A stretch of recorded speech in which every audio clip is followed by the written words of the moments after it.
All right, so buying a house can be a beautiful thing. It's a great way to build wealth and create a legacy and even have something to give to our kids. In this video, I'm gonna break down exactly how a land contract works when buying a house.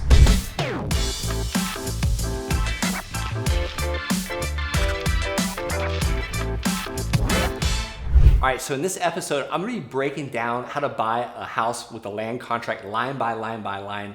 And at the end of this video, I promise you're gonna have a better understanding of how to buy a house through a land contract. And definitely stick around until the end. I've got a free gift for you. So jump in, I'm gonna actually show you a video I've already pre-recorded on my computer to show you exactly how to do this land contract. All right, so here we go. I'm gonna explain exactly how does a land contract work when you're buying a house. So a land contract is just super simple. It could be for a vacant piece of land. It could be for a mobile home. It could be for buying a house. I'm actually going to show you a land contract that I had my attorney create.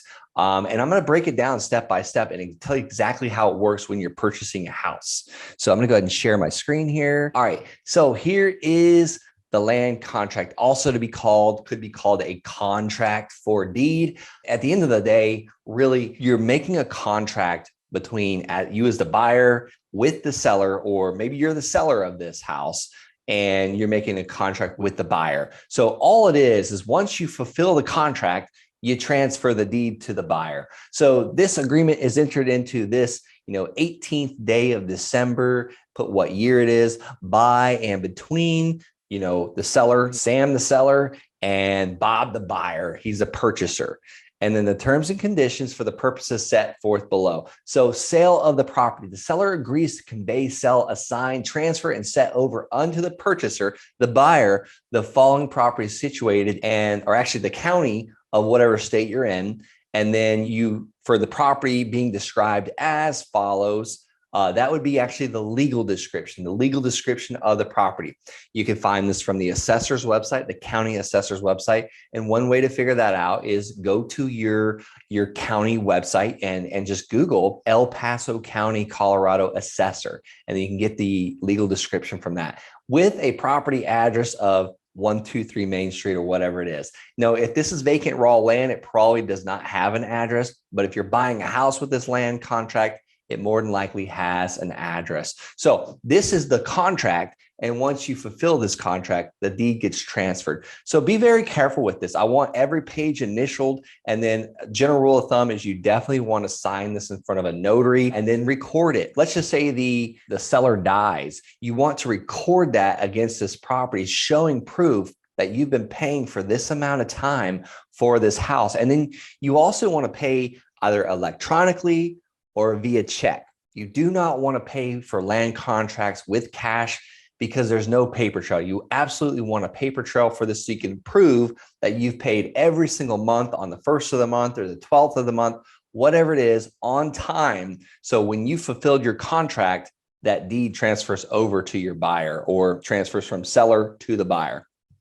All right, let's get into purchase price. So the purchase price of the property is, let's just say $50,000. The sum of $5,000, and I'm just using really round numbers. Let's just fill it in here. $50,000 for the sum of $5,000. And if you need a contract like this, you can Google, land contract Texas or land contract Florida. These are all over the internet. So if you're putting $5,000 down and you're paying $50,000 for the property, you've got a balance of $45,000.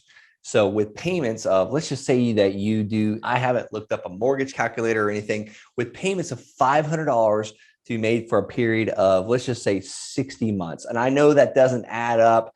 We're going to do 1% interest. So this is how a land contract works when buying a house. Now, sometimes there'll be a note service fee, and depending on who you're buying it from, if they've got professional servicing, it could be way higher than $10 a month.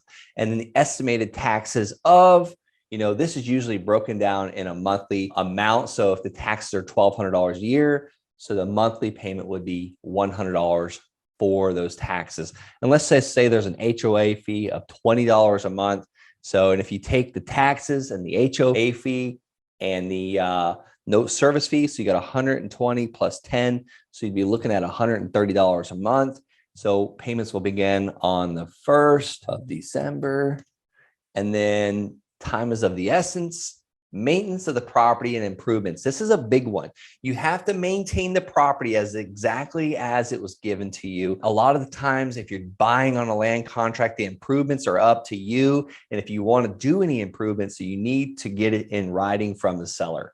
Condition of the property. Basically, they're not making any warranties on the condition. And guys, this is subject to change. Anything can be changed in this land contract. Change it, have it approved by an attorney, and just edit it, because there's no rules to this. You can actually, put this exactly how you want it to be. Possession of the property. Purchaser shall be entitled to take the possession of the property and all improvements upon execution of this agreement. Basically saying the buyer, the person that's in the contract for deed or the land contract, can start using the property right away. Default. This is a big one. If the purchaser fails to make that payment on time and doesn't correct it within 14 days, then, things can be taken like late charges. And if you go for too long, you can actually lose all your money in a land contract if you don't fulfill it. Now, all this is subject to change. You can change any of this. So I'm not going to really read through this default. Basically, it's saying if they're 15 days behind, you can cancel the contract. It would be called a cancellation of land contract or cancellation for contract for deed. And sometimes these have to go to court. Like, you have to have a judge decide, because this is civil. This is civil. So a judge is going to say, yeah, you can cancel this. And, you can't just, if you're the seller of this house and you're doing a land contract and they're behind on payments, I recommend doing everything you can to work it out, because you're dealing with something where people are laying their heads at night. So it's not super easy just to go ahead and just kick them out and evict them if they're 15 days late. Sometimes you got to go through court, but I recommend doing everything you can to work it out. If there's some type of late payment or a job loss, then sometimes you just got to, be human. All right. Deed and evidence of title. Basically saying you have to give clean evidence of title. Any liens, encumbrances, or taxes all need to be paid up. So no encumbrances, no liens, no back taxes. If you're the seller of this house and you're doing a land contract, that means you've got to keep the taxes up to date. That means you can't go and take out a loan against the property, because when your purchaser buys it, when they close, when you transfer that deed, it has to be a clean title. And you as the buyer, if you're the buyer, the purchaser, you want to make sure you're running a title insurance policy. At least at a minimum, check the back taxes, check the title, check liens. It's a simple thing called owners and encumbrances. And if possible, purchase a title insurance policy, making sure that there's no back taxes, liens, encumbrances. A lot of times title companies will not give a title policy on a land contract, but ask your real estate attorney, ask the title company. You don't want to get caught up purchasing a property that you think that, the title is clean on it and it's actually clouded because there was a break in the chain of title or back taxes, a lot of liens or encumbrances. You want to make sure you know what you're getting into. Notices. All notices will be 3 days.